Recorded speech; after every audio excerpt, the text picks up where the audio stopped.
බලමු. කොළුළු පැන්තෝ ඔය බෝලේ අපේ.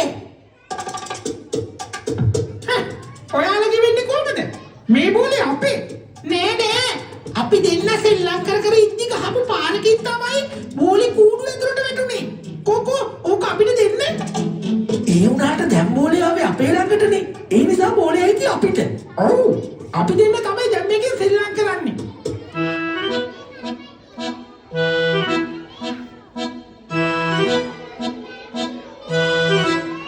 මේ අතරේ කෑම හොයන්න ගිහින් හිටපු කුරුළු අම්මා පැටවුන්ට කන්න බඩේරිඟු කරල් දෙකකුත් අරගෙන පියාඹලා ආවා. ඔන්න පැටවුනේ මං ඔය දෙන්නට කන්න බඩේරිඟු කරල් ටිකක් ගෙනාවා.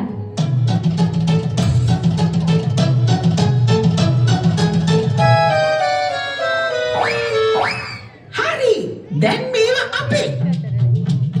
අන්න අර මොල්ල අපේ බඩේරිඟු කරල් අරගත්තා. ඕ අපිට කන්න ගෙනාපු කෑම. මේක දැන් තියෙන්නේ අපේ ගාවනේ. ඒ නිසා මේ බඩේරිඟු කරල් අයිති අපිට. ඔව් ඔයාලා බෝලේ තියාගත්තා වගේ අපි මේ කරල් දෙක තියාගන්නවා. අම්මේ මෙන්න මෙයාලා අපේ බඩේරිඟු අරගෙන අපි ඉල්ලුවම දැන් දෙන්නේ නෑ. ඉතින් ඔයාලා අපේ බෝලේ අරගෙන දෙන්නේ නෑනේ. ඒ හින්දා අපි ඔයාලගේ බඩේරිඟු කරල් තියාගත්තම මොකද වෙන්නේ?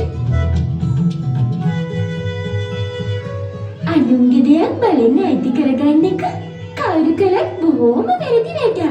ඒක පොඩි කාලේ ඉඳලම පුරුදු වෙන්න ඕන දෙයක්.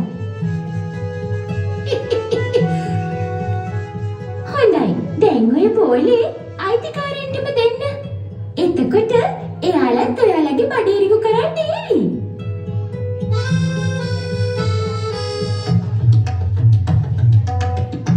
කුරුළු පැටව දෙන්න පියාඹලා ඇවිත් හාපැංචලට බෝලේ දීලා සමාව ගත්තා. අනේ අපිට සමාව වෙන්න හාපැංචෝ.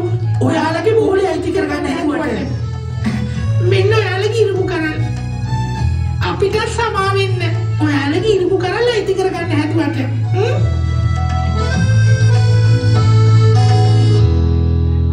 මේ කුරුළු යාළුවේ. අපි ඔයාලත් එක්ක තරහ නෑ. ඔයාලා කැමතිද අපිත් එක්ක එකතු වෙලා සෙල්ලම් කරන්න?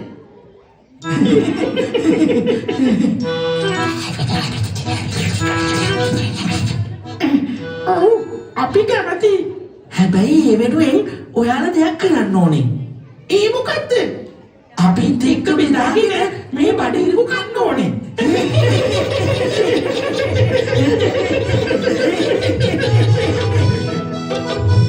ඊට පස්සේ හාපැංච දෙන්න කුරුළු පැංච දෙන්නත් එක්ක එකතු වෙලා කුරුළු අම්මා හදපු බඩේරිඟු කරල් රස කර කෑවා.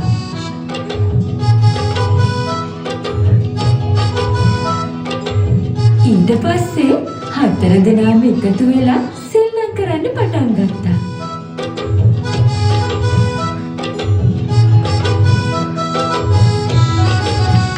කුරුළු අම්මා ඒ දිහා සතුටින් බලාගෙන හිටියා.